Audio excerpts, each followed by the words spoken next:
Greetings, Cap fans, and welcome to episode 19 of the Captain America Comic Book Fans podcast. I am your host, Rick Verbanis, and as always, I am joined by my partner, Bob Lucius. Bob, what's shaking? Oh, Rick! This is an exciting show today. I am such a fan of this run and this particular storyline. I'm super stoked to get into it. Well, I am too. I know this will be the first time that we are talking about the Ed Brubaker run of Captain America, which is Volume 5, came out in 2004. Very excited to talk about that, specifically about the Winter Soldier story. So we'll get into that in a moment. Speaking of Winter Soldier, man, that Disney Plus series is out with the Falcon and Winter Soldier. Having fun doing that podcast as well. So it was fun chatting with Ash this last episode, and we're going to continue to keep doing that after each new episode comes out of the series. So we're having fun there too. Yeah, that show has hit like a bombshell, right? And I got to tell you, my son and I watched it, and it was amazing that we could both enjoy it. Both got something out of it. So I can't wait to share our perspectives with our listeners. Yeah, and if you were watching that show or know the Winter Soldier from the MCU, but you really haven't gotten into the comic books, you're not sure about that, then this podcast is for you. So we are going to get into the introduction of the Winter Soldier in the Captain America comic books. And we actually have to break this up into two parts. It's a 6-part story. We don't want to rush through it. So we're going to go ahead in this episode cover Winter Soldiers Part 1, 2, and 3, which is Captain America Volume 5, issues 8, 9, and 11. And we'll get into a little bit of Bucky, but basically his introduction as the character Winter Soldier. So you were in the right place. And I also want to give a little announcement here that after we get through parts 1 and 2 in this podcast series about the Winter Soldier, we're going to follow that up with one of the artists from this series, and that is Mr. Mike Perkins. If you're a Cap fan, these next few episodes are like gold. It's like Easter came early. Yeah, that's true. Yep. So that'll be fun talking with Mike to get his perspective on what it was like to be involved with these issues and other Captain America issues throughout his time. So that's the next few episodes coming up, in addition to the Falcon and Winter Soldier reaction podcast. Man, we got a lot going on. I know. This seems like a full-time job, Rick, if it wasn't so damn fun. It does. Sometimes it does. And in addition to this, we have our Captain America Comic Book Fans Facebook page, and that certainly is a lot of fun as far as and time consuming, right? We got a lot going on there. So if you haven't been on the Facebook page or haven't in a while, you really should check it out because we have going on now in the spirit of the NCAA basketball tournament. We put together a bracket of the 32 Captain America artists from the last 80 years. And we're going to have some fun with this, right? So we're going to have different artists going up against each other. And you as a Captain America comic book fan can go ahead and vote on which one. And then we'll have, just like in any bracket, they will advance to we have one final favorite Captain America artist, at least voted by this particular Facebook group. And so that's a lot of fun too. Yeah, and Rick is already forsworn picking the final winner, because we know who Rick's favorite is already. I'm looking at him right now, and I can tell already from his man cave who his favorite is. Rob Liefeld, you knew it. Yeah, that wasn't going to be my first guess, but yeah. But this is your chance to vote for who you think the best is, and move them toward the winner's circle. Yeah, and also I want to point out, as far as the quote unquote seeding is concerned regarding this, right? I try to be as fair as possible. I mean, like, I'm not going to go ahead and seed these based on what I think are the best artists versus, and all that stuff. I just did it alphabetical because to me that was the most fair way to do it. And to prove how fair I am being, Bob. Yes, my favorite Cap artist, we all know, it's Mike Zeck, right? Who do I have Mike Zeck going up against? None other than the co-creator of Captain America, Joe Simon, because alphabetically, that's how it fell. So yeah, if I wanted to, really make this, I would have said, oh yeah, we'll have Zeck go up against this guy that hardly anybody knows. But I'm trying to do it fair and just have fun, right? Yeah, it's all about the fun. Exactly. Yeah. All right. So, Rick, I think how many members do we have now in the Facebook group? Over 2,800. Man. Yeah. We're actually coming up on a year that I launched this Facebook group because I launched it, I want to say April 2nd of 2020. So we're coming up on a year and coming up on 3,000 members. Yeah, we got to do something big for 3K.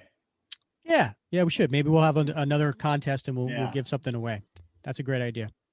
Speaking of contests, I think it's time that we announce our winner of the very first contest that we had here on the podcast, and that is Mr. James Foley. And we got a chance to chat with him to let him know that he won. So here's our call with James.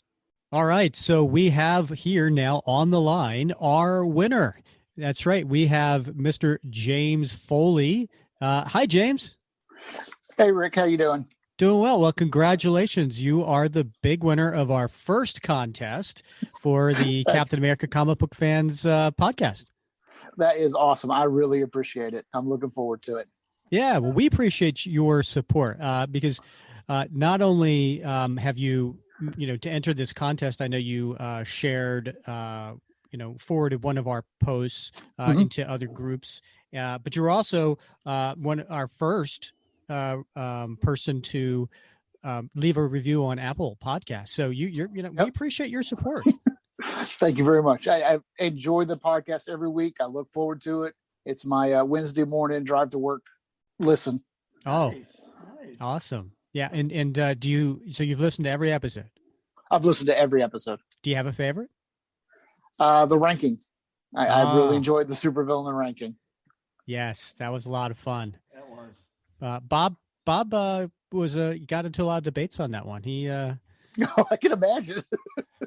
I still want to see it. I still don't understand how Doughboy didn't make it, but disappointment is the story of my life. But strong contender, but with BMD and Zola's assistant, it kind of didn't make the mustard. My girl got in there, so I was happy. So what can we anticipate? What's the show going to be like when you're on, James? What's the topic? I'm really wanting to see, and we can discuss it for the length, but the run where he became the captain, when Captain America turned in the uniform and stood down during Mark Gruenwald's run, that was when I started collecting, and it really just has that most special point in my heart.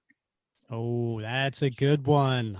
Absolutely. We've been itching to talk about that. So this will be. I don't know if we can do all 18. No.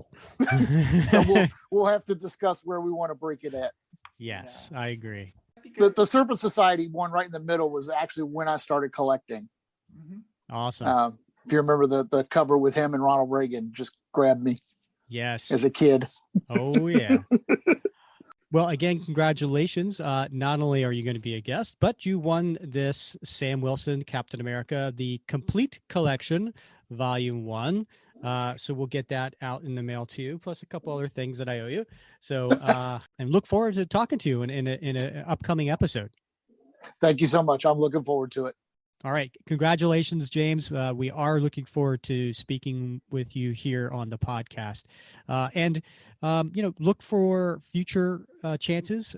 We are having guests, call in, especially during the Falcon and Winter Soldier reaction shows.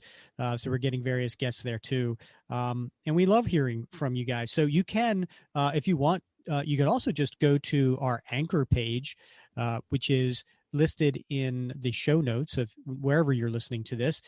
Click on that link and go there and leave you can leave up to a 60-second recording and let us know your thoughts on anything to do with Captain America, to do with the podcast, to do with the Facebook group, and maybe we'll play you here on the show. All right, Bob, should we get into Winter Soldier? Yeah, let's do this thing. Okay. So before I get into Winter Soldier Part 1, which is issue number 8 of the 2004 Captain America series, Volume 5. I want to mention issue number 6 because really that's the first appearance in the comic books of Winter Soldier, and and at that point, Sharon is being rescued by Steve on a rooftop in Philadelphia. And she mentions, this is a setup, right? You were brought here, and Steve, I think it was Bucky, and then we cut to a scene where here's Bucky, not Bucky, I'm sorry, Winter Soldier, and he's on another rooftop with a sniper rifle, and he's got Cap in his scopes, and he's being told by General Lucan to stand down and proceed with the mission. And the mission was to blow up a bomb in downtown Philadelphia. And that's where issue 6 is left. We also see Nick Fury going through some photos, putting some pieces together. And then there's issue 7, which is a standalone issue, and it's all about Jack Monroe, Nomad, the Bucky of the 1950s. So it's what basically has happened with him, his struggle with this dying from the super soldier serum that they were injecting back in the 50s, his last year. And it's a really, really sad story. Yeah, and it's a tearjerker, Rick. I mean, wow. And it ends with it begins and ends with the Winter Soldier killing him. So that was issue 7. All right. So we know this character exists. We know he's a bad guy.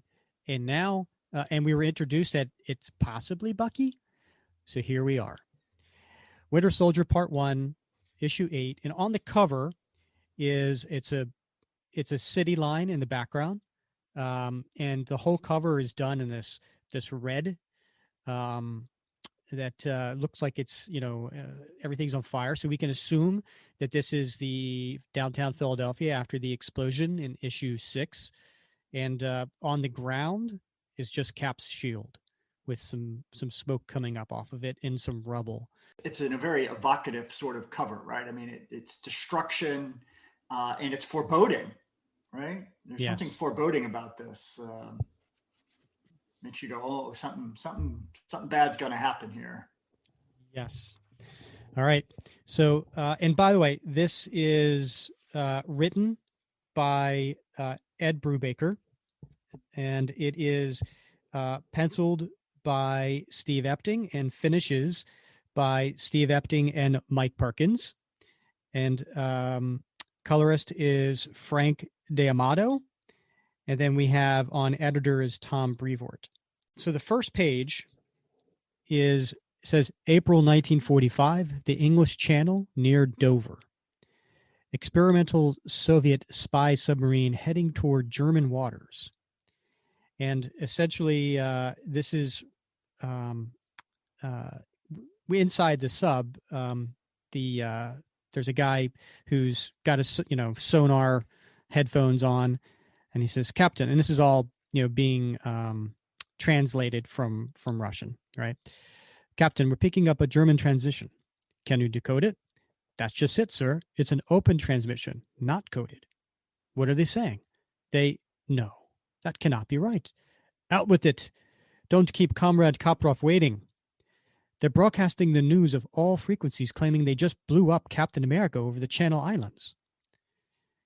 And Comrade Koproff says, how far are we from these Channel Islands? So then we get to the next page, which is a recap page, which is something Marvel, was doing, started doing around this time. And I'm going to read the top, which is the introduction of the Captain America, because we've done that from when Roger Stern and John Byrne took over, and they kind of changed it. So this one's a little different as well. I'm not going to do this for every issue, but I think it's important. It says, during the dark days of the early 1940s, a covert military experiment turned Steve Rogers into America's first super soldier, Captain America. Throughout the war, Cap and his partner Bucky fought alongside our infantry and with a group of heroes known as the Invaders. In the closing months of World War II, Captain America and Bucky were both presumed dead in an explosion over the English Channel. Decades later, a figure was found trapped in ice, and Captain America was revived. Having slept through more than half of the 20th century, Steve Rogers awakened to a world he never imagined, a world where war had moved from the battlefield to the city streets, a world dire in need of Captain America. So the recap reads, Alexander Lukin, a rogue Soviet general, used a cybernetic assassin to kill the Red Skull and steal from him a slightly damaged cosmic cube. Lukin used the energy left in the cube to torment Captain America by unlocking memories that had been repressed since Cap awoke from the ice.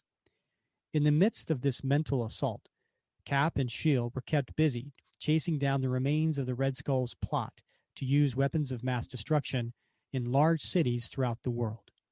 Meanwhile, Lukin put his own plans into motion, stealing a WMD designed by AIM to power the cosmic cube, and having his assassin kill Jack Monroe, aka Nomad, and set him up to be the fall guy for what would come next.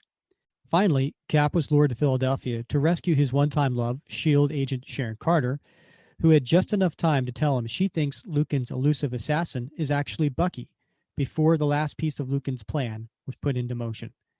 Cap and Sharon could only watch in horror as the WMD went off and destroyed a large chunk of downtown Philadelphia, killing untold numbers of innocents.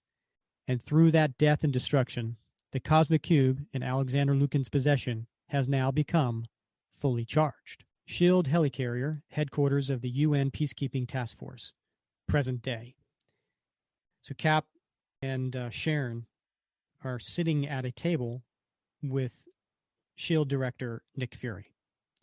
And Steve says, I'm sorry, what am I supposed to be looking at here, Fury? I think you can figure it out, Rogers. Just look.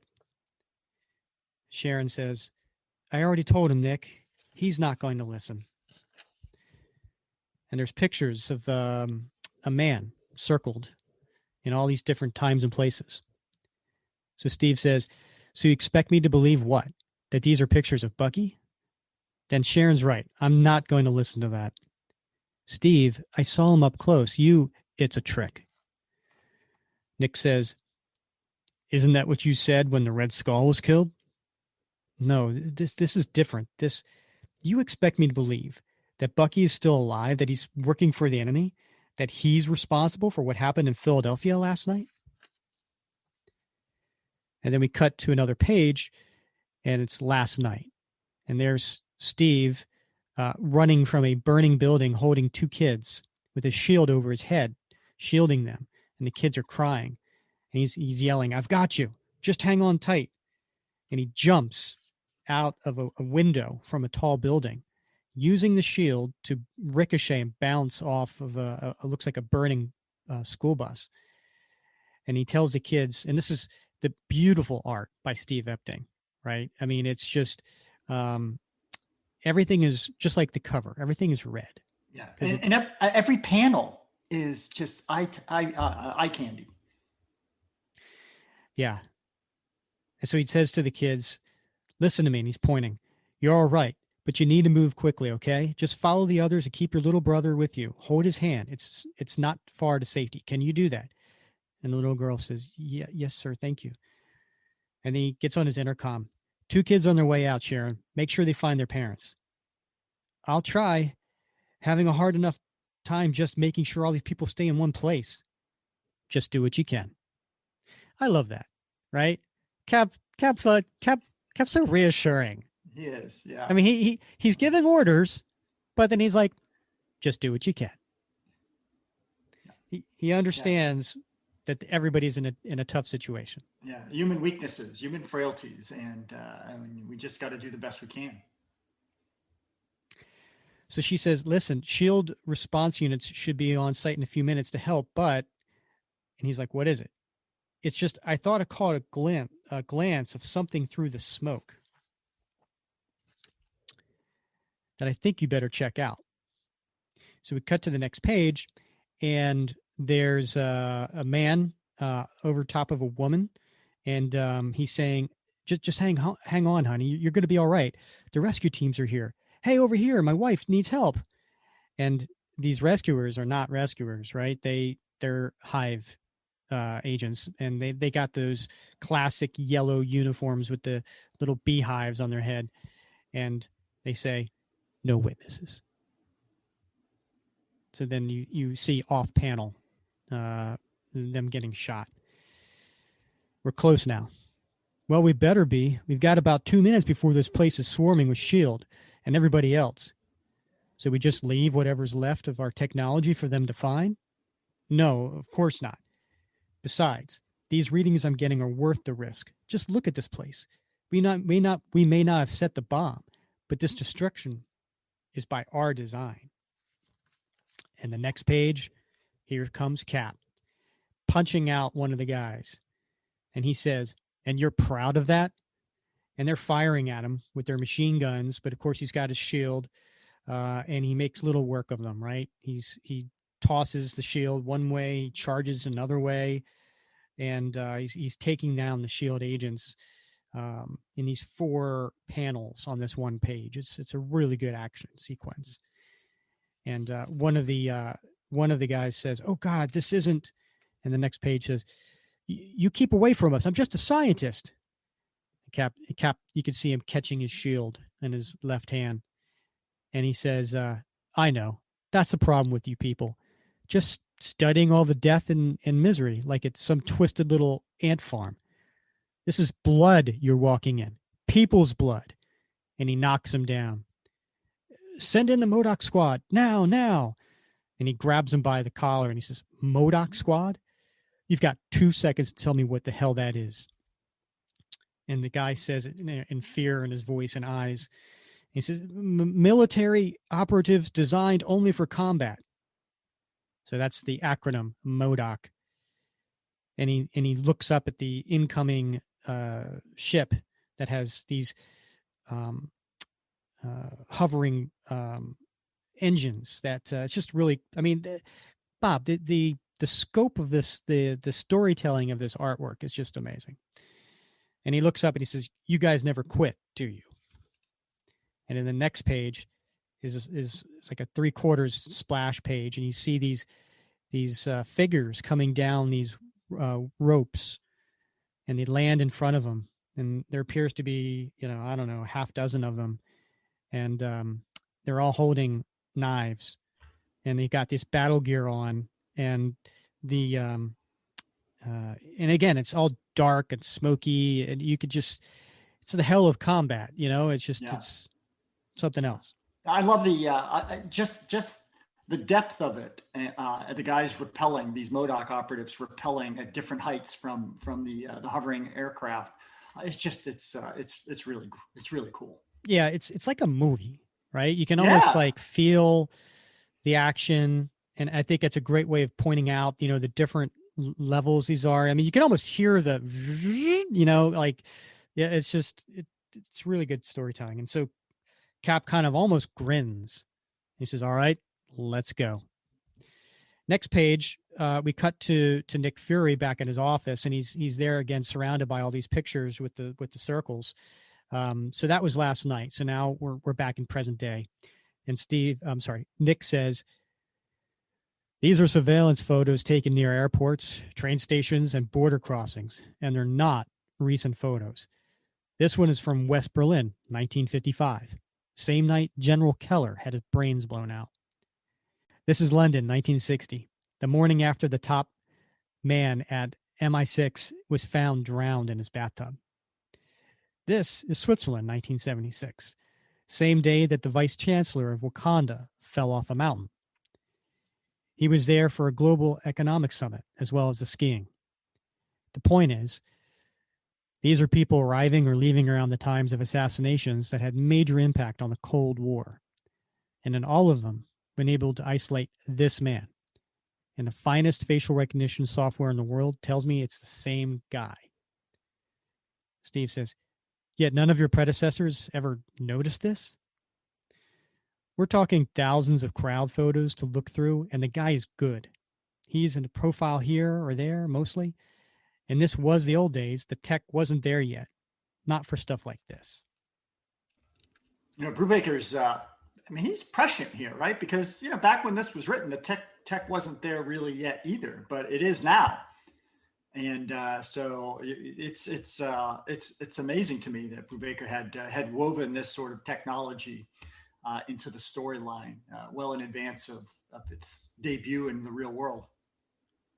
Yeah, I agree. It's a fantastic storytelling because he has to build the story. So Nick says there's something else too that our 21st century software is able to tell us. Between 1955 and 1976, it's estimated our hitter only aged approximately 5 years. How is that possible? Well, you and I know a few ways between us, but this one, best guess is because he's a Cold War myth that's turning out to be true. What myth? They called him the Winter Soldier.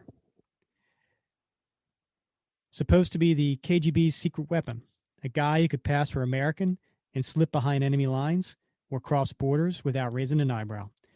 Deadly with a knife or a rifle, even deadlier hand to hand. And since he was a ghost half the time, they weren't even sure if it was an accident or a murder. Story went that they kept him on ice and only woke him up for the big gigs. He'd be in stasis for 5 years and out in the world for 6 months working, and back to Rip Van Winkle land once the bodies hit the morgue. But like I said, until today, the Winter Soldier was a myth. Someone for the suits to hang suspicious deaths on. But as far as I can tell, no one ever really believed it existed. But I do, because I've got this picture from last week at Dulles International. Here he is again, about 3 years older than he was in 1976. And leaving the baggage turnstile, where we later found the weapon that killed the Red Skull. Nick, take a step back here. What are you saying? You can't seriously be implying that the Winter Soldier person is Bucky. Why don't you tell me? You're the one who saw him last night. So we cut to the next page, and we go back to that battle with the Modocs, and we see Cap in air spinning, surrounded by 5 of them, all holding their knives. And he lands in the middle, and he just starts going to town with them with his fists and his shield. And it turns out that these Modocs appear to be like androids because of the speech bubble that's coming from them, appears to be that. And they all say increase attack speed by 20% at the same time. And Cap, from the back of him, you could just, see him looking down. He's like, hive mind. Wonderful. So at that point, he realizes he can just probably go even heavier on them because he knows they're androids. So he starts taking them out, and he does get a knife, slicing to the side of his rib cage. And again, he leaps over top of them, and he's got his shield, and he's just taking them out. Nice battle, really, really nice battle scene that lasts a couple pages here. I'm not doing it justice. And then at the last panel of this particular page, Cap looks up and there's a figure there, and we see the face of Winter Soldier. And Cap says, "Bucky?" And then there's silence. And Winter Soldier is looking down. Cap's waiting for an answer. And Winter Soldier looks up at him and says, "Who the hell is Bucky?" And then there's a big kind of explosion. Looks like a building crumbling between the two of them. And when the smoke clears, Winter Soldier's gone, and Steve does not look happy. Damn, Rick! I just got goosebumps like I do every single time I read that sequence. Every single time. I know the guy that owns the page. In fact, he owns almost all of these pages, and he's part of the Captain America comic book fans Facebook group. I'd love to have him on as a guest because he has hundreds of pages, and most of them are Steve Epting pages. Still working on it. But can you imagine owning all of this? I mean, I can't imagine owning one of them, much less all of it. Yeah. Well, I don't want to digress here, but I was lucky enough last year to get a Steve Epting page from number 1, and it's really cool. I shared it on the Facebook page. I couldn't pass it up. It was because it's Captain America number 1. It's Steve Epting, and it's a really cool battle scene where Cap is being shot at by a sniper in a helicopter on top of the roof, and he goes and he throws the shield and takes out the helicopter. It's really cool. So I'm very fortunate that I have that. Okay, so coming back to the next page, and Cap's answering Nick's question, and he has his back to him. He's staring at pictures that are up on screens. And he says, "I don't know what I saw." And Nick and Sharon are standing there with their arms crossed. And there's a long period. Cap's just looking at the pictures. And he finally, on the last panel of the page, he reacts and he just yells and he punches the monitor, shattering it. And Sharon sees this opportunity. She walks up to him. "Steve?" So he looks at Nick and he says, "So, what's the plan, Nick? I know you must have one." "I do. We've got a prime suspect in the terror attack on Philadelphia, Alexander Lukin. And unfortunately, if he is our man, he's also a fully charged cosmic cube now. So we're going to have to move fast. Small team, in and out, grab Lukin and get him back here for questioning before they even know he's gone. And if we happen to stumble across anyone else, well, we'll just cross that bridge, Cap says, "I'm in." Rick, I mean, I think got to take a minute here because, that scene, that panel where Cap smashes the view screen. I mean, if you're picking up Vol.5 and you're just getting into Captain America and you're reading this, you're like, okay, I get it. But anybody who's read Captain America for a long time, who's followed Cap for a long, knows the centrality of Bucky's loss in shaping Captain America's very personality and perspectives in life. And how what a core part of his personality that loss was for him. And this is a culmination of decades of comic book mythos coming crashing down around him. It's just powerful stuff. Yeah, you're dead right, Bob. Anybody who understands, Steve, I mean, it was played up a lot more, obviously, when he was first revived, right? In Avengers 4, the first words he yelled were "Bucky," I think. It was a reoccurring story in Tales of Suspense.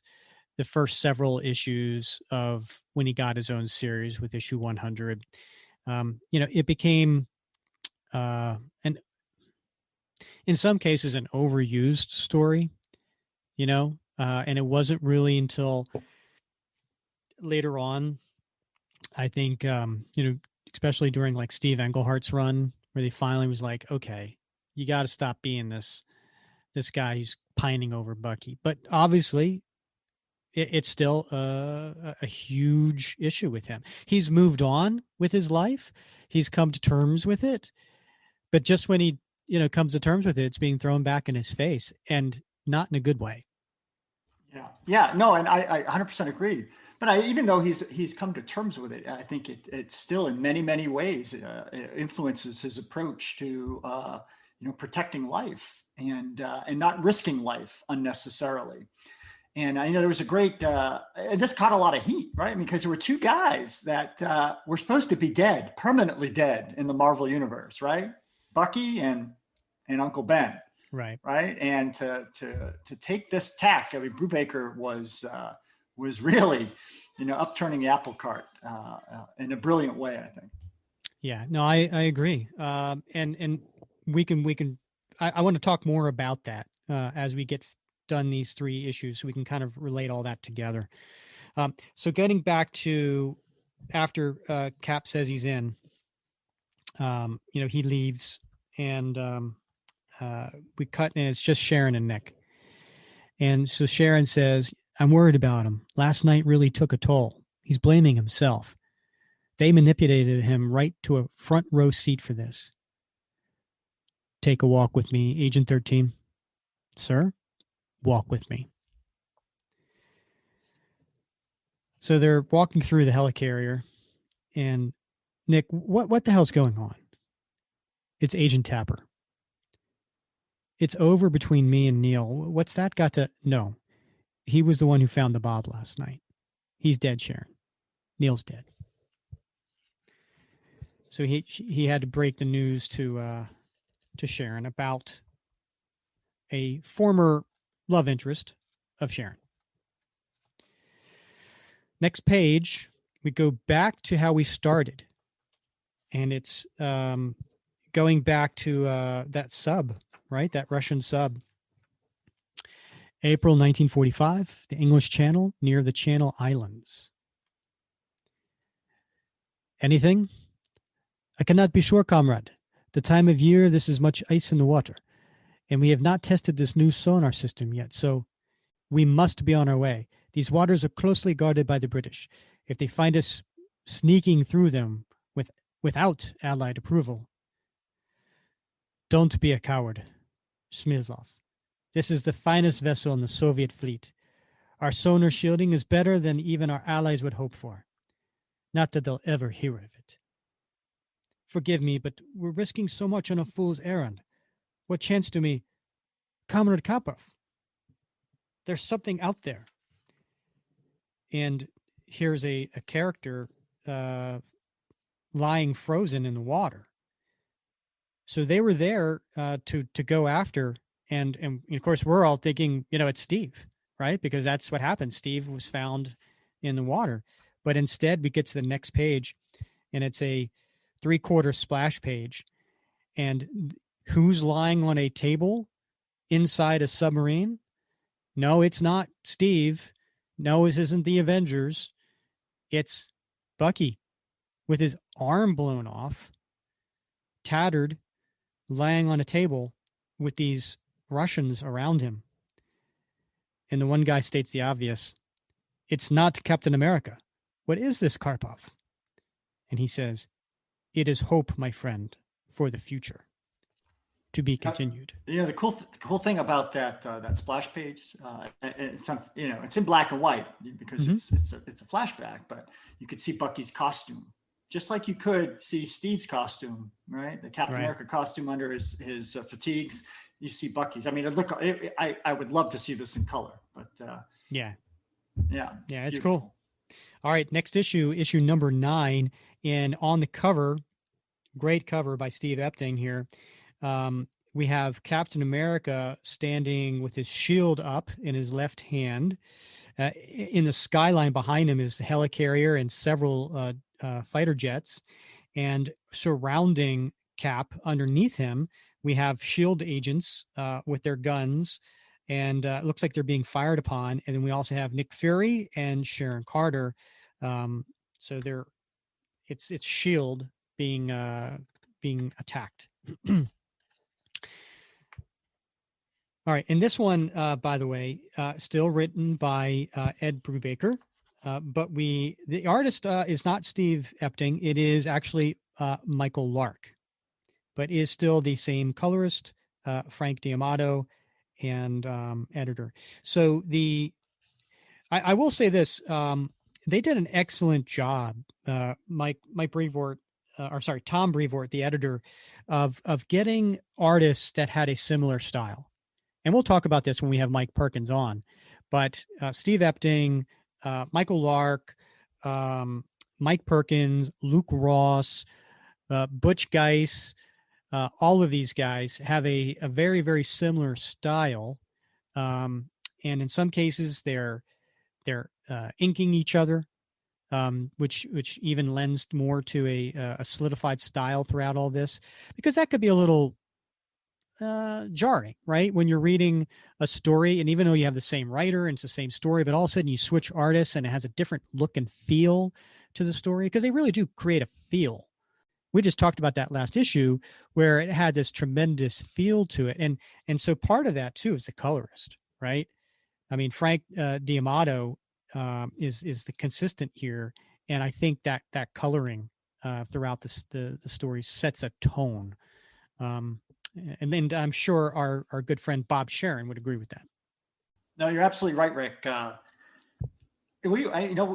Just as an aside, we should try to get Tom on here sometime, the editor, and it'd be great to talk to him about how he approaches this task of trying to match different styles. Yeah, that'd be great. All right, so opening page, we have Secure Government Re-Education Facility just outside Reno, Nevada. Hey, Bob, you were traveling to Nevada recently. You just got back. You should have gone in and checked them out. And I meant to pop in, but I was in the Marines for like 25 years, Rick. So I got enough re-education to last me. All right, so there's these two guards walking inside the facility, inside the fence, and they're just having a little conversation, and then they notice the sentry. There's something going on with the sentry up there, and he's missing, and so they start to call it in, and then you see one of the guys is killed, and then turning around, the other guy looks up, and we go to the next page, and there's Crossbones, and Crossbones is coming at the guy, and he stabs him in the chest, and he says, "Quiet now."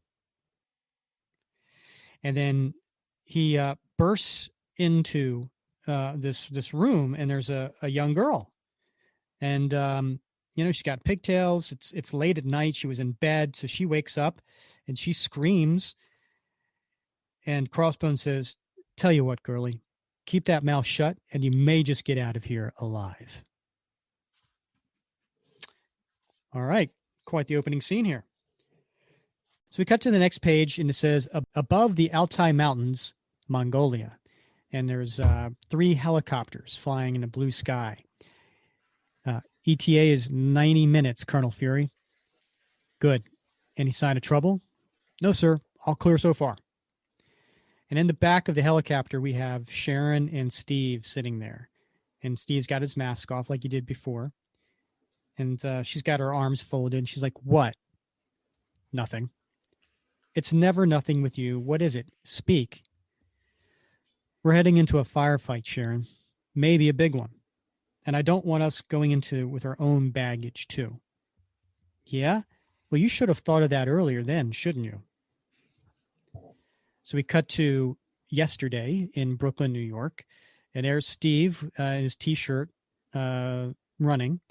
And there's Sharon in the street. And she goes, "Hey." "Oh, hey, Sharon. What the hell do you think you're doing, you son of a beep?" And, "Well, I just finished a 20-mile run, and I was planning to work on the heavy bag for a while." "Don't try and get cute with this, Steve Rogers. You told Fury to take me off the team for the Kronos op." "He told you?" "No, you did, just now." Oh, that Agent 13. Tricky. So my wife pulls that tactic on me all the time, and I fall for it every time. Yeah, I try to have just the dumb expression on my face, but yeah, it's just I can't hold it. You got to go Shaggy, man. It wasn't me. So they're walking, next page, they're walking through a hologram wall, and she's like Nick Fury's going to give you up. Why don't we take this inside? Just tell me what you were thinking. I'm one of the best field agents you got. And he gives a little eye identification so that opens up a secret door. Sure you are, but you're too close to this one. Oh, and you're not? Not the way you are. I want justice for these people who died in Philadelphia, and I want answers. You're looking for revenge. Oh, you are so full of it. You don't even think you can tell when you're keeping your anger bottled up? Just admit that you don't want me there because you're scared. Of what? That I'll kill him. Bucky. That's not true. And we don't know that's who we're dealing with. I saw him with my own eyes, Steve. I heard his voice. You didn't know him. Do you know how many times I watched the newsreels of you and him from the war? I know his voice. That can all be faked. Bucky would never have done what this Winter Soldier has. And he's standing there looking out the window, head down, his arm up, body language just showing how much he's struggling with this. And she's got her arms crossed. Damn it. Someone I love died in Philadelphia last week, and I'm going to see his killer brought in. You can live in denial for as long as you want, but I am going on that mission tomorrow. So we cut back to the helicopter. Colonel Fury, you're picking up radar signatures. Can they see us? Not yet. Should I radio in our authorization before? No. Turn on radar invisibility. Maintain radio silence. Copy that to the other choppers. Sir, we're flying over sovereign territory. It's against protocol too. I mean, this is like an international incident. I'm well aware, kid. Just follow orders and you'll be fine. Leave the red tape to the big boys. Next page, New York City, 2 days ago. So Cap and Nick are walking in nighttime. And Steve says, any reason we're not meeting on the helicarrier, Nick? Yeah, a damn good one. Care to tell me? Not really, but I will. I can't get clearance for the op. They turned you down? I didn't even ask, because what we've got is so slim, they would just say, no way. The man is a mass murderer, a terrorist. How can... The man is smart, too. He did just enough so we'd know that it was him, but left us no way to prove it. Hell, his hands are so clean it's disgusting. According to the evidence, Jack Monroe is the prime suspect in both the murder of the Red Skull and the bombing in Philly. Steve just puts his head down. Jack, another thing this Lucan has taken away from me. Anyway, we're going in regardless, but it's going to be tricky. When Lucan disappeared off the map in Russia, it turns out his first move was to purchase land from China along the Mongolian border.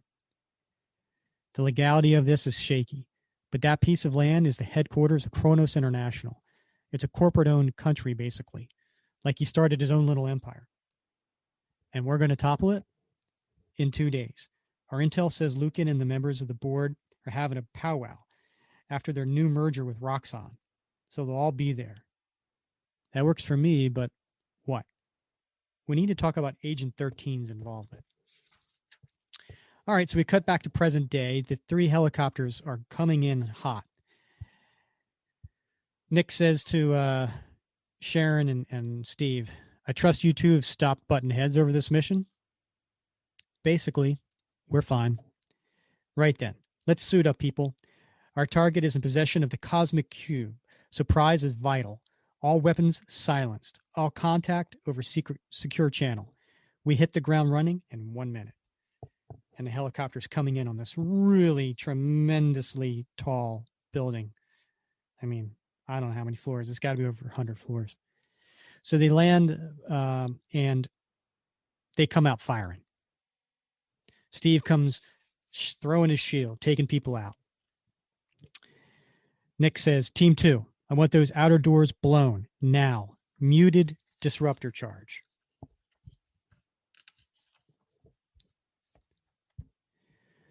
Next page, they're just taking everybody out. An explosion goes off.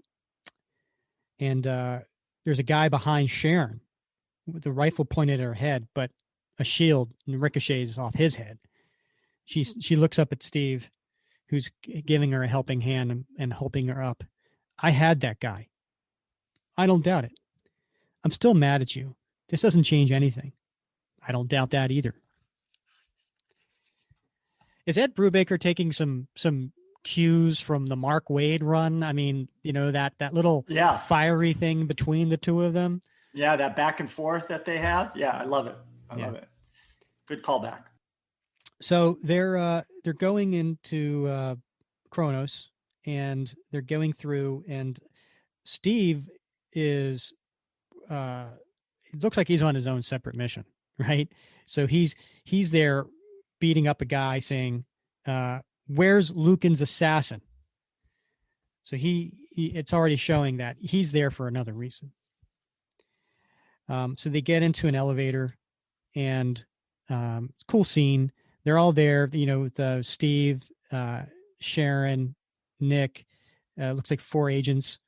And the one guy says, left end of the hall, 2 guards on the door facing us. Cap says, not a problem.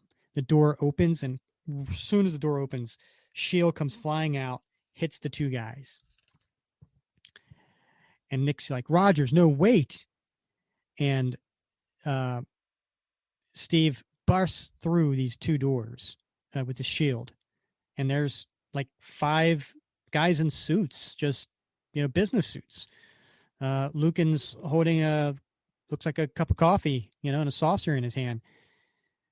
And he says, well, and Steve says, you. And he comes running towards him, and he grabs him. Where is he? Where?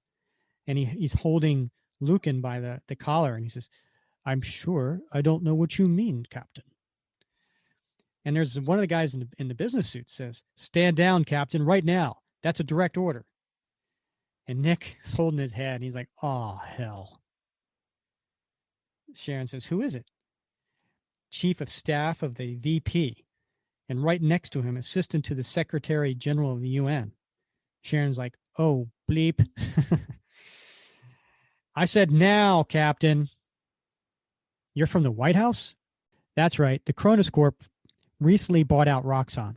We're here working on a deal from a pipeline from Madripoor. This man's a mass murderer. He's responsible for the attack in Philadelphia last week. This is outrageous. He can't be serious. What is this, Fury? I thought the Philly bombing was pointing to some rogue, Jack Marlowe or somebody. Monroe, sir. And we believe he was just a scapegoat. Do you have some evidence of Mr. Lucan's involvement then? Not at this time. So let me get this straight. You mounted an assault on sovereign territory against an important friend to the U.S. and the UN on a hunch? Yes, sir. But there's more to it than that. And another guy pipes up. I should hope there is, Colonel Fury. And the Secretary General will want to know exactly what that is when you meet with him tomorrow. Of course, sir. All right, people, clear out. Cap's like, no. And they cut to the next page. We are not leaving without Lucan, Nick. Yes, we are. And the guy says, actually, Captain, you're leaving after you apologize to Mr. Lucan. And he turns and looks at the suit. What? Sharon grabs him. Steve, come on, let it go. We lost this one. I'm still waiting, Captain. And Cap says, then you can wait till hell freezes over and tell your boss I'm disappointed in him. So they're gone. And one of the U.S. guys says to Lucan, the United States, of course, formally apologizes for the incident, Alexander. I can't imagine what got into them, but I assure you there will be consequences. And Lucan says, yes, I should hope so. So they cut back to Lucan, and you can see the 3 helicopters are flying away. And this is one of Lucan's associates, not the U.S. guy. And what exactly was the point of that, Alex? You could have cost us everything. You were becoming more like a woman every day, Leon. Should I make that more than just a similarity of temperament? And he's holding the cosmic cube. You wouldn't. How could you even threaten? Relax, old friend. I'm sorry. You're right. I don't know what came over me. That thing is cursed, Alec. Every time you touch it, I fear for your sanity. Don't be melodramatic. I have it under control, and don't worry. So, I have no plans to use the cube for other than a few small things. And we look down, and there is a file, an envelope, and it says stamped on it, Project Winter Soldier, confidential. So we cut to the helicopters, and there's silence. Steve looks upset. He's got his arms crossed. Nick Fury does too. Sharon's sitting there. Sharon says, "Hey, this is just a setback, Steve. It was a disaster. Lucan played us again, laughed in our faces. Yeah, well, he's not going anywhere. He doesn't have to. He's got the cube, and we may as well have diplomatic immunity." Nick chimes in, "No, I'm going to nail him, one way or another." "I hope so, Nick, just so I can see that grin wiped off his smug face." "You're too soft, Rogers. I won't be happy until I see that man dead." Last page. We cut back to the opening, just like the other issue, right? We open and end the same way. Same here. And it's the secure government re-education facility just outside Reno, Nevada. And there's a guard getting a knife thrown into his back. And the young girl is now got her hands tied and tied to a rope that Crossbones is pulling. She's looking at the downed soldier. She's, you killed him. Nice of you to notice. Oh God, are you going to kill me? Damn, these head shrinkers really did a number on you, didn't they? You even know your own name anymore? Of course I do. It's Erica Holstein. No, it ain't. You're Cynthia Schmidt, girl, the daughter of the Red Skull. To be continued. Damn, this stuff's good. Master storyteller. It really is. He's weaving. Let's get to part 3. On the cover, this issue has been going up in value because it is the origin of the Winter Soldier. We've already been through the introduction. Now this is the origin, and this one, part 3, on the cover, we have the Winter Soldier standing in a white background, and then there's a bar, like kind of a band going through the middle of the white background. And it's all Bucky. It's all Bucky and flashback issues from World War II. And this is written again by Ed Brubaker. And then as the art team goes, so we have Steve Epting as the penciler, returns. And then the finishes are Steve Epting and Mike Perkins. So Mike is back on this issue. All right, so opening page, we have Kronos corporate headquarters. And we have Lucan going in his office, and you see stuff on the floor. He's like ransacking his own office. Damn it to hell. Where has it gotten to? And there's a voice.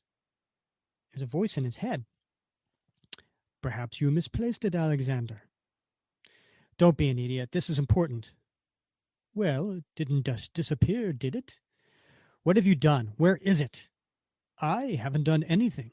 You're the only one who touched that file. And then there's a intercom. General Lucan, sir? What? Well, sir, they're waiting for you on the runway. The trip to the States was set for the morning, wasn't it? Yes, I know all about it, Valerie. They're just going to have to wait until I'm ready. Yes, sir. I'm sorry to bother you, sir. What have you done to me? And he's looking at the cube. Next page, we have Steve in his apartment complex coming back from a workout, walking up the stairs in Brooklyn. And on the table is, remember that file I mentioned at the end of last issue? The one that says Project Winter Soldier Confidential. It's now on his table. Steve looks very suspicious, and he goes over to the wall and he hits a button. Security report, last hour. All entries secure, no activity. No security breach? Negative, no activity. So where the hell did this come from? Damn it. And by the way, this is not your father's Captain America, right? He's been throwing around a couple of choice words here and there. Yeah. Well, Brubaker has said in a number of interviews that he wanted a kind of a rougher, tougher Steve Rogers. He has some issues with some of the ways that he's been portrayed by certain writers, and he wanted to make him a more adult character. I mean, this guy's been around a long time, and so I think he's taken some liberties, and this is an adult Captain America. This Vol.5 run, right? I mean, there's a lot of Captain America comics, I think, that my son, who's 11, could read and enjoy. Mm-hmm. But this is sophisticated writing and sophisticated dialogue. Yeah. No, and it makes for one heck of a story. But I agree. Okay, so we get to, and again, I said this is the origin issue. So a lot of this is going to be told in the story of flashbacks and notes, right? So there's going to be different reports that are coming in from the different handlers of the Winter Soldier over the decades. So this one here says Doctor's Notes, May 5th, 1945.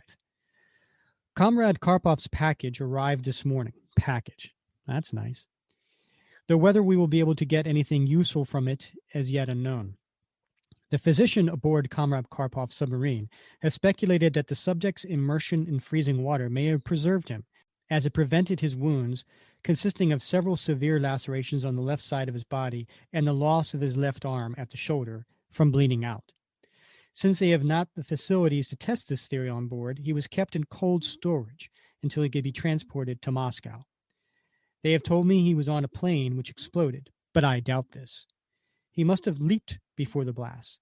From the appearance of his wounds, he was in close proximity to a small explosion, but perhaps 20 feet away, already falling to the water below. And so we have images of him being transported and the scientists and the explosion. Next page, we have him on a gurney with the scientists over top of him. And it says, tomorrow we'll begin the process of allowing the subject's body to regain its heat in the hope that his blood will still be viable for testing. We're using an approach for this that our spies smuggled out of Hitler's most secret laboratories. I have not personally witnessed it, but have read of cases where a body that is flash frozen has been completely revived. The case of the mother and child in Stalingrad frozen in a snowbank along the road for 2 hours, for example. I have little hope that will be the case here. But Comrade Karpoff and his superiors are more interested in the analysis of his vital fluids than in his revivification. Apparently, Comrade Karpoff once saw the subject in action and believe it probably that he, like his partner Captain America, has the much-rumored super soldier formula flowing through, or rather frozen inside, his veins. All right, so Karpoff went up against Cap and Bucky at some point, so he's got a little personal stake in this. Doctor's Notes, May 7th, 1945. Yesterday exceeded all expectation. Subject body's temperature was increased over the course of several hours, and his wounds were dealt with to prevent bleeding. When his temp was close enough to normal, it was as we thought. His tissue and blood were still viable. But, as I predicted, he was in fact deceased. Either the explosion, the fall, or his time in the water had killed him. One of my colleagues had an idea that had not occurred to me. Since he had been frozen so soon after his demise, he suggested trying to revive him as if he were only recently deceased. We administered electricity, cardiopulmonary resuscitation, and adrenaline directly into the heart. And the pages are, again, scientists over the body experimenting. Next page, they have all these wires tapped into him. And though I can still hardly believe it, the subject was brought back from death. It is not exactly the miracle that I previously read of, though, perhaps because of the time the subject was submerged in the icy waters, or perhaps because of the explosion that put him there. But whatever the reason, though we now have a live subject, there appears to be a considerable brain damage. The subject has no memory of his previous life. What he does have, and as he tragically demonstrated on 2 of our aides, remarkable with only one arm, are reflex memories. So at some point, Bucky gets off the table and he starts attacking the scientists around him. He knows the things he did before, how to fight, particularly how to speak 4 languages, including, thankfully, Russian and many other things, but he has no idea or why he knows these things. He is nearly a blank slate, but is an incredibly dangerous one. Thus, he is being sedated while further testing is completed. Doctor's notes, May 21st, 1945. 2 weeks of work to no success. A battery of blood tests were run on the subject, but it appears he is nothing more than human. There is not a trace of any additive or super formula in his system. After much discussion between our superiors and Comrade Karpov, it was decided that the subject is to be put back into stasis. For what purpose? I do not know. So he's back in the chamber to be frozen. Next page, the coloring is different, right? Before we were kind of dealing with kind of different shades of gray. Yeah, it's almost like a sepia. Yeah, right? Totally. Yeah. So now we have a different file that we're reading from, a different style that has a symbol at the top, and it says Major General Vasily Karpov, head of Special Section Department X. So now Karpov is a general, right? So this is 9 years later. Project Winter Soldier, June 1954. And we see a prosthetic arm, the one that we know him for, that has the little red star on the shoulder. And they're attaching it to the body. And the report says, Volkov's man at MI6, Parsifal, has proved his worth. The schematics for advanced robotic appendages and attachment he provided 2 months past were revolutionary. Our science team finished a working prototype and attached it to the American without incident. With the new appendage in place, clearance was given for Department X to begin work on the Winter Soldier project. It has long been my plan to turn this American symbol back against our enemies. He was no aid to developing our own super soldiers, but he will still be a valuable tool in the right hands. And then we see the arm is attached, and it almost looks like Bucky lifts the arm. So we go to the next page, and he's sitting in a chair. And if you watched Winter Soldier movie, it's very simple. This is, it looks like they took that from this scene, because he's in a chair. He's got this headgear being put on with all these wires, and they're brainwashing him. It was our own experiments and mental implantation during sensory deprivation that provided the breakthrough. And because of the American's memory loss, it was quite simple. We were able to reprogram the American's mind. We gave him a purpose, and we made him loyal to no one but us. Once that was accomplished, he had simply to train and prepare him for a field evaluation. And so you see images of him with weapons and training and fighting.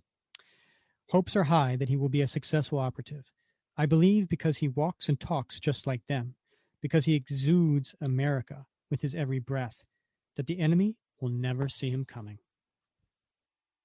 Next page. So we see Bucky now in a American uniform, soldier, and we see him at different places. Report, codename Winter Soldier, field test, November 5th, 1954. So a few months later. All objectives achieved. Codename Winter Soldier encounters no difficulty on mission. As predicted, Americans and allies mistake him for one of their own. Allow him unimpeded entrance into West Berlin.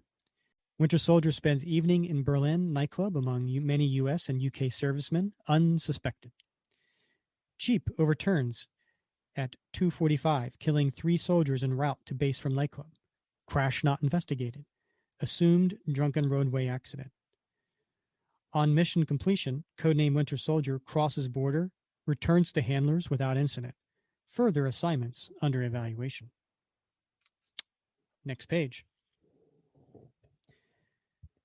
Winter Soldier Mission Report, Cairo, January 11th, 1955. Objective: United Nations Diplomatic Negotiation Team. All targets eliminated without incident. Fire reported as accident. Winter Soldier Mission Report, West Berlin, May 14th, 1955. Objective: NATO General James Keller. Target eliminated with prejudice. Winter Soldier Mission Report, Madripoor, January 1st, 1956. Objective: British Ambassador Dalton Grains. Target eliminated along with acceptable collateral damage. Madripoor authorities have no leads. And so in the background in these images, we see these 3 different events. And in right smack in the middle, we see Winter Soldier with his sniper rifle.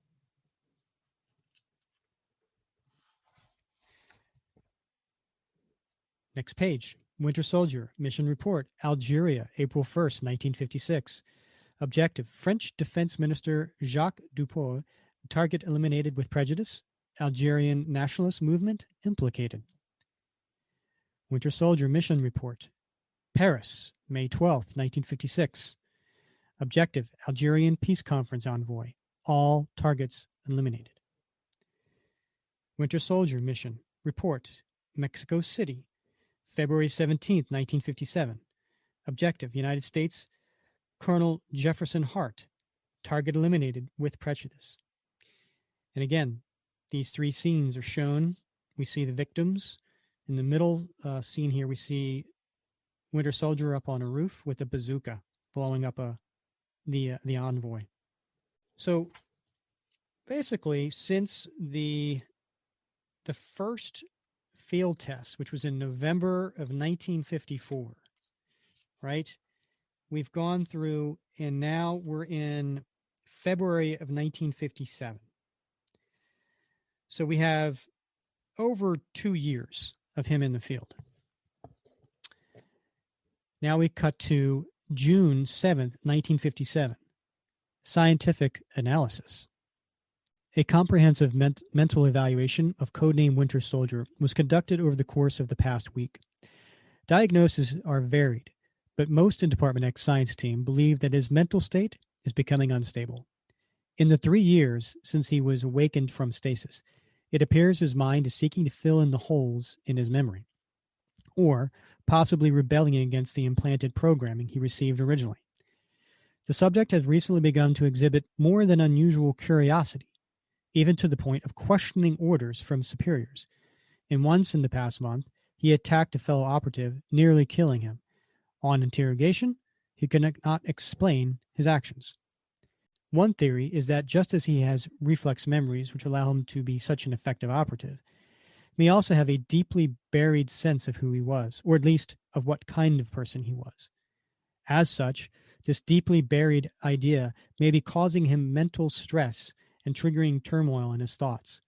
Another theory, which is more disturbing, is that he may actually be remembering his previous life, though in small pieces only. It is therefore our recommendation that codename Winter Soldier be kept in stasis between missions, and that he undergo mental implantation at every awakening. We believe that this will correct his instability issues so he can continue to be of use to Department X. Next page. Incident report, March 12th, 1973. That's quite a leap. Basically, 16 years. I regret to report that more than 15 years of selective use around the world, all to great success, last month's Winter Soldier mission in the United States did not go as planned. The target, Senator Harry Baxter, was eliminated, and the death was made to appear accidental. But after that, something went wrong, and you see a man floating face down in a pool. Codename Winter Soldier failed to appear at his extraction point. His handlers waited and listened into the police transmissions, but he did not arrive. and the local authorities reported nothing that implied he had been apprehended. So here he is, Bucky, or Winter Soldier, in civilian, carrying a bag and just kind of walking out in the streets. Following protocol, our agents in the U.S. began a wide search for Winter Soldier. All extremes were taken to recover this valuable asset, including several sleeper agents breaking cover. And so you see these police officers all like attacking Bucky. Through that considerable effort, we were able to track some of his movements. Security camera footage showed him in civilian garb at the Dallas train station boarding a train in Chicago. Interrogation of several passengers on board the train left the impression that Winter Soldier was confused while on board. He was apparently confused about what year it was and appeared uneasy around other passengers. In Chicago, he was seen boarding a bus for New York City. Next page, we show him in New York City. His hair is longer. His movements in New York are unknown to us, but for 2 weeks he was completely off the grid. It was only through sheer luck that we have found by one of our agents sleeping in a flop house on the Lower East Side. It took several of our agents in the garb of New York policemen to take him into custody. Yet, even after subsequent mental conditioning, codename Winter Soldier had no answers for his conduct or any memory of his time out of our control. While troubling, the incident appears to be an aberration, requiring nothing more than closer watch. It is further recommended that in future he is excluded from missions on American soil. Next page. From the personal journal of Major General Vasily Karpov, September 1983. So nearly 40 years after he found Bucky in his sub. And here he is writing. He's an old man. He's hunched over with a cane. Against advice, I have taken codename Winter Soldier to the Middle East as my personal bodyguard. I am getting old, and I know there are only a few years left for me, so I wish to spend them watching this twisted creature defend my life. I almost feel sorry for him, as he tenses up whenever anyone approaches, ready to dive in front of a bullet for me. It will never make up for what he and his people did to me in the war, and how they shamed me in front of my own men. But even after all these years, it still makes me smile to see Captain America's partner serving Mother Russia. Let us see what kind of damage he can do in his country's effort in the Middle East. These next few years should be amusing. I am glad that Yuri transferred me. To hell with him. Project, next page, splash page, and we see Winter Soldier in a clear glass stasis in a warehouse, a darkened warehouse. Project Winter Soldier final orders, August 4th, 1988. In accordance with Major General Karpov's final orders before his death, Project Winter Soldier has been decommissioned. Codename Winter Soldier has been placed back into stasis after his years in the Middle East alongside the Major General. No incidents were reported by the Major General during this time, but it is recommended that if codename Winter Soldier is revived from stasis in future, thorough mental reimplementation be done to assure control of the operative. Codename Winter Soldier will be stored at an undisclosed location, along with much of Department X's abandoned experiments.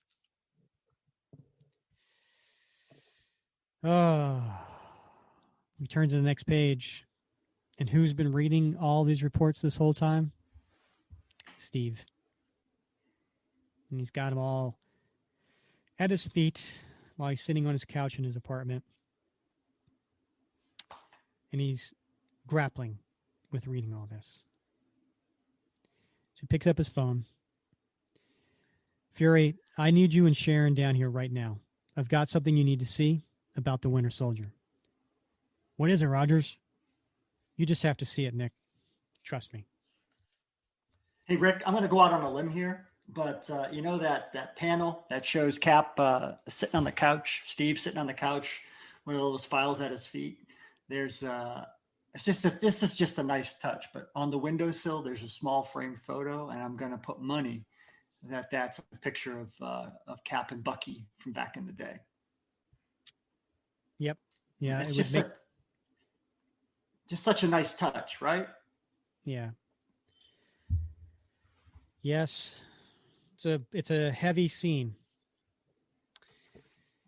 So in the next page, Cap's having a flashback. He's remembering a time with Bucky, and they're sitting in a movie theater, and they're watching Captain America and Bucky and soldiers, in a war reel up on the screen.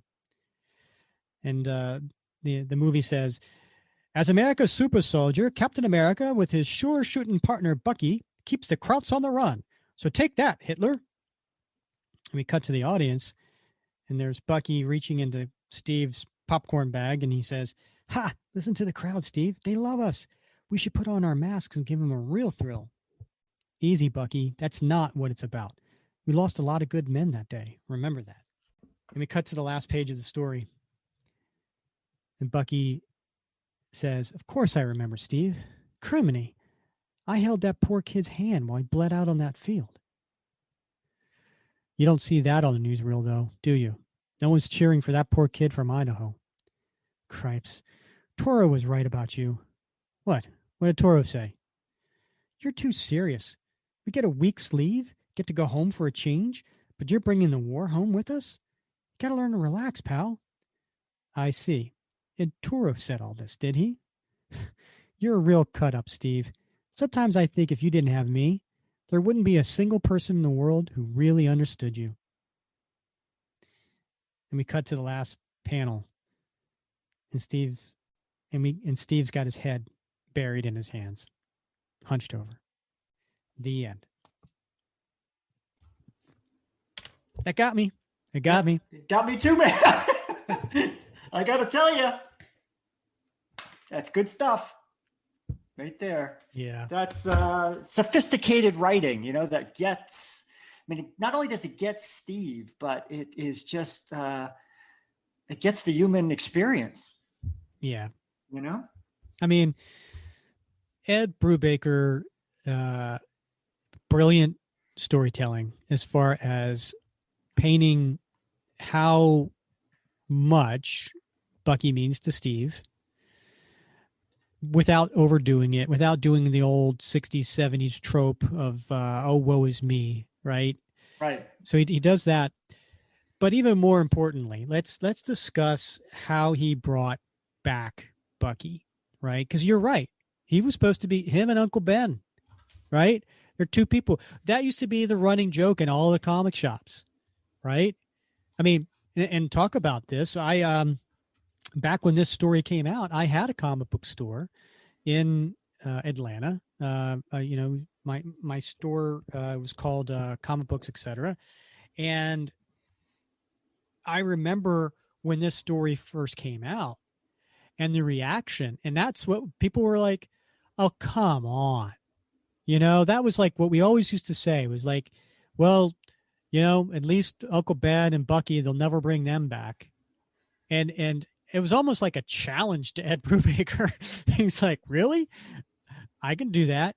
Right. And he did it marvelously, right? No pun intended. I mean, he did a phenomenal job. He took pains to explain, that's that scene where they says, well, some people think he, exploded on a plane, but no, he was probably more like 20 feet away from it when it exploded, because he wanted to explain why he just lost an arm, and the rest of his body wasn't. Like he took painstaking to kind of little details like that. Yeah. For all those people that want to nitpick this to death, I think he knew ahead of time that he was going to get nitpicked to death, and he wanted to account for every little detail. Yeah. And I think, I'm going to go out on a limb here. And I'm going to say that issue 11 origin story is perhaps the most detailed origin story I've ever read. Yeah. Yeah. And the way it was done, it allowed for more story because it was done in a way of manuals and reports and journals and things like that. So that helped put more story in there, right? More dialogue. Well, actually, very little dialogue. It was all exposition. Right. And Yeah. so, well done, Brubaker, on doing that, and well done to Steve Epting and Mike Perkins for telling the story via flashbacks in a very smooth style. Yeah. It's just it flowed effortlessly. Yeah. And the way that that Brubaker set it in a historical context, I think was just supremely brilliant. Yeah. And he's setting things up too, right? He's setting up the fact that Bucky is fighting his programming. That and oh, how about this revelation? He was dead. He was deceased. It wasn't like, oh, he was alive this whole time, suspended animation like Steve. No, he was dead. Yeah, he was actually dead, right? Yeah. Yeah. Right.